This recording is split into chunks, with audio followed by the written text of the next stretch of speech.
여러분 안녕하세요. 교자랄 교알못 한나입니다. 우리는 현재 고령 사회에 살고 있고요. 2025년에는 초고령 사회로 진입할 것으로 예상되고 있습니다. 사회 전반에 걸쳐서 고령 사회에 대한 대비가 필요하지만 도로 부분에서도 고령 운전자나 고령 보행자에 대한 많은 배려가 필요해 보입니다. 어르신들은 젊은 사람들과는 이 신체적 특성이 달라서 젊은 운전자를 기준으로 설계되고 운영되고 있는 도로에서 다양한 문제가 발생할 수 있고요. 이에 따른 교통사고 위험도도 높아지겠죠. 이와 같이 고령 사회에서 도로에 어떤 역할이 필요한지 어떻게 또 변화할지 자세히 알아보도록 하겠습니다. 이 시간 함께해 주실 교자랄 두 분 모십니다. 한 분씩 인사할게요. 서울시립대학교 이동민 교수님, 안녕하세요. 네, 안녕하세요. 네, 반갑습니다. 반갑습니다. 대한교통학회 도로연구회 회장이시기도 네. 하시죠. 네, 다음으로 한국도로협회 윤재용 실장님, 안녕하세요. 네, 안녕하세요. 반갑습니다. 네, 반갑습니다. 네, 오늘도 두 분과 함께 다양한 이야기를 나눠볼 텐데요. 오늘 주제는 고령사회 그리고 초고령사회가 됐을 때 도로가 어떻게 변할까입니다. 그런데 저는 도로가 변할 필요가 있을까라는 생각이 사실 들었거든요. 왜 고령사회에서 도로의 역할과 기능이 달라져야 한다는 건가요? 교수님? 지금까지 도로는 일반 건강한 운전자를 위해서 설계되고 운영되어 왔습니다. 네. 그 사실 자체가 잘못됐다는 건 아니고요. 하지만 고령자의 신체적 특성들을 볼 때 일부 시설들은 위험하고 불편한 시설들이 있다는 거죠. 근데 그와 같은 시설들에 대해서는 보다 관리와 개선이 필요하다는 겁니다. 네, 사실 일반 사람들은 느끼지 못하니까 네. 어떤 부분이 관리와 개선이 필요한지 궁금하실 것 같아요. 저도 그렇고요. 일단 속도가 빠른 고속도로에서 그 예를 찾아보면요. 고속도로의 요금소에서 잦은 차로 변경이 있고 네. 터널과 같은 어두움 혹은 밝음에 그 빛의 변화가 있는 곳들도 있고요. 네. 또 끼어들기와 차로 변경이 필요한 도로의 분류부, 합류부 이러한 곳들도 고령자는 많이 어려워하고 있습니다. 더군다나 도시부 안에 들어와 보면 교차로 구간은 많은 상황들이 이루어지기 때문에 그런 상황들에 대한 즉각적인 대처가 고령자분들은 좀 어렵거든요. 네. 실제 연구를 통해서 보면 어떤 설문조사에서 고속도로 중 가장 고령자가 운전하기 어려운 곳을 찾아보니 분합류 부근이라고 조사된 바 있습니다. 네, 맞습니다. 사실 젊은 사람들도 이제 초보분들이면은 그런 부분이 어려울 텐데 또 이제 노인분들이나 나이가 많으신 분들은 더욱더 그러실 것 같습니다. 네, 그렇다면 오늘의 주제 바로 고령사회에서 도로의 변화인데요. 교알못 저죠. 기본 실력 향상을 위해서 Yes or No부터 가도록 하겠습니다.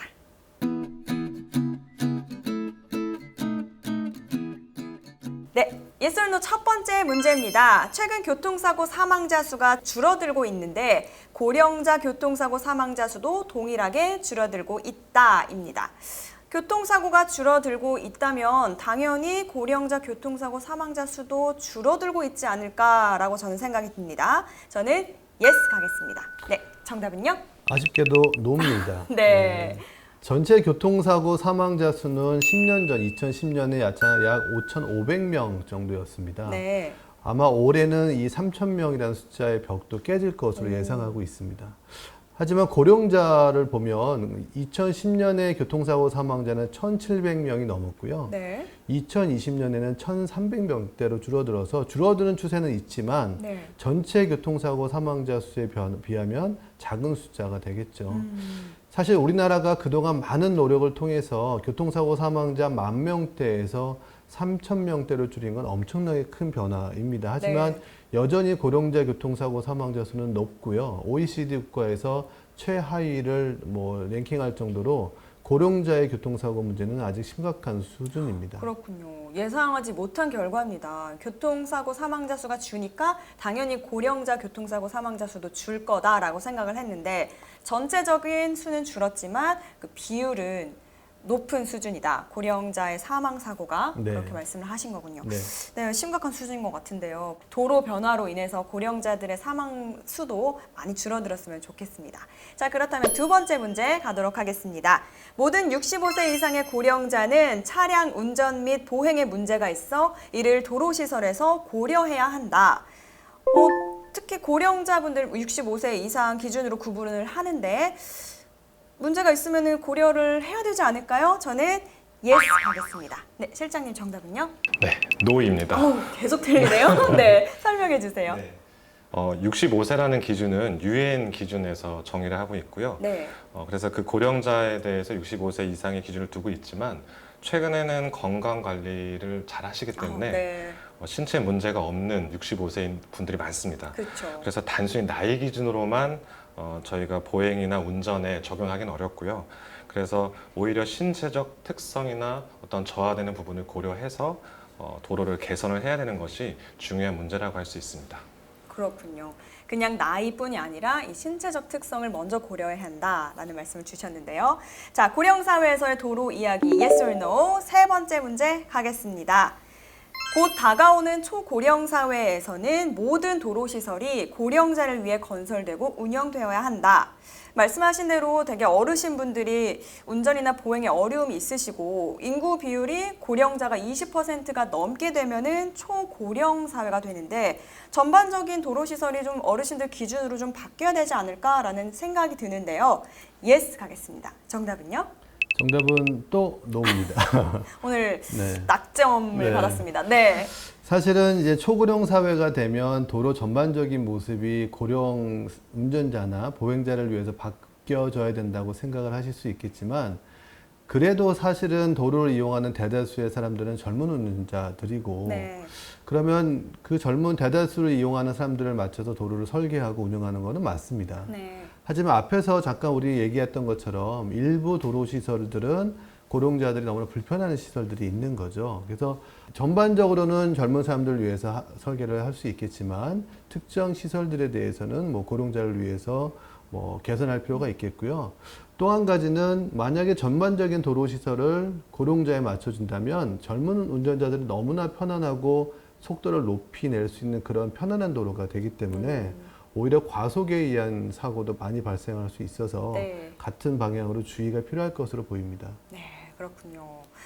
고령 사회에서 안전한 도로 이용을 위해서는 또 생각해 봐야 할 것들이 많을 것 같은데요. 실장님이 더 말씀해 주세요. 네, 도로시설을 이용하는 어르신의 신체적 능력 저하에 대한 충분한 이해도 또 필요합니다. 네. 예를 들어서 나이가 들수록 또 다양한 측면에서 또 어떤 신체 능력의 저하가 발생되고 있는지 또 그런 신체적 저하가 운전에 어떻게 연결이 되는지 뭐 이런 것들을 고민하고 검토해서 결국 이런 내용들을 도로시설에 어떻게 반영할 건지 이러한 부분들을 저희가 고민하고 앞으로 연구를 해야 될 거라고 저는 생각이 듭니다. 네, 알겠습니다. 네, 이렇게 해서 고령 사회에서의 도로 변화에 대해서 제가 세 가지 문제를 드렸는데요.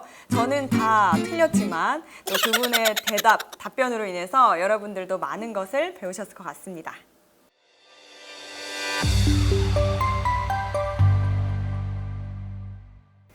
의미와 추억이 담긴 사진으로 이야기를 나눠보는 시간입니다. 먼저 사진부터 함께 보시죠.